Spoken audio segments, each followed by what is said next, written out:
पानी नीचे फेंका। वो उबलता हुआ पानी शीतला माता के ऊपर गिरा, जिससे माता के शरीर में फफोले पड़ गए। शीतला माता का पूरा शरीर जलने लगा। वो गांव में इधर उधर भागकर चिल्लाने लगी, अरे मैं जल गई, मेरा शरीर जल रहा है, कोई मेरी मदद करो। लेकिन इस गांव में किसी ने माता की मदद नहीं करी। अपने घर के बाहर एक कुम्हारिन बैठी थी। उसने देखा कि वह बूढ़ी माई बहुत जल गई हैं।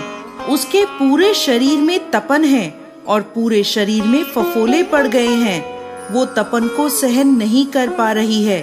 तब वह कुम्हारिन बोली, माँ तुम यहाँ आकर बैठ जाओ, मैं तुम्हारे शरीर पर ठंडा पानी डालती हूँ। कुम्हारिन ने उस माई पर एक करवे से ठंडा पानी डाला और बोली, माँ मेरे घर में रात की बनी राबड़ी रखी है, तुम वो खा लो। जब बुढ़ी अम्मा ने वो ठंडी राबड़ी और दही खाया तो उनके शरीर को ठंडक मिली। तब माँ बोली, बेटी मेरे सर में जुएं देख दे।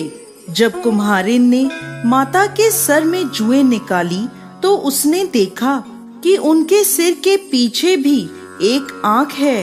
ये देखकर कुम्हारिन डर गई और वहां से भागने लगी।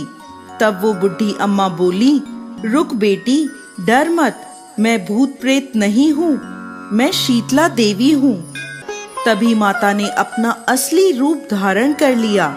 माता के दर्शन कर कुम्हारिन रोने लगी। तब माता बोली, तू क्यों रो रही है? तब कुम्हारिन हाथ जोड़कर माता से बोली, माँ मेरे घर में चारों तरफ दरिद्रता है, मैं आपको कहाँ बिठाऊं? मेरे घर में ना चौकी है और ना ही आसन है। शीतला माता प्रसन्न होकर उस कुम्हारिन के घर के बाहर खड़े गधे पर बैठ गई और एक हाथ में झाड़ू और दूसरे हाथ में डलिया लेकर उस कुम्हारिन के घर की दरिद्रता को झाड़कर उस डलिये में भरकर फेंक दिया और कुम्हारिन से बोली, बेटी मैं तेरी सच्ची भक्ति से प्रसन्न हूँ, अब तुझे जो वर चाहिए मुझसे मांग ले। कुम्हारिन ने हाथ जोड़कर कहा, माता आप इस गांव में स्थित होकर यहीं रहें। जिस प्रकार मेरे घर की दरिद्रता दूर करी है, वैसे ही जो भी व्यक्ति फागुन मास की अष्टमी पर भक्ति भाव से आपकी पूजा करे, आपको ठंडा जल और बासी ठंडे भोजन का भोग लगाए, उसके घर की दरिद्रता आप दूर करें। माता ने उसे तथास्तु कहा और उस कुम्हारिन से बोली कि तू इस करवे का जल अपनी झोपड़ी पर छिड़क लेना। कल सारे नगर में आग लगेगी लेकिन तेरी झोपड़ी नहीं जलेगी। ये कहकर माता अंतर ध्यान हो गई।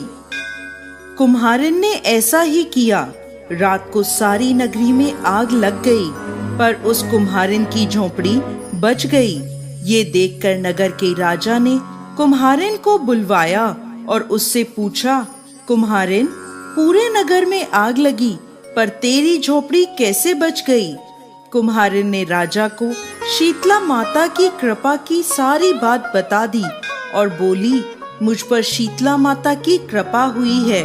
उस दिन से राजा ने पूरे नगर में ऐलान करवा दिया कि अब से शीतला अष्टमी के दिन किसी भी घर में चूल्हा नहीं जलेगा और शीतला माता को हर घर में बासी और ठंडे भोजन का भोग लगेगा। बोलिए शीतला माता की जय।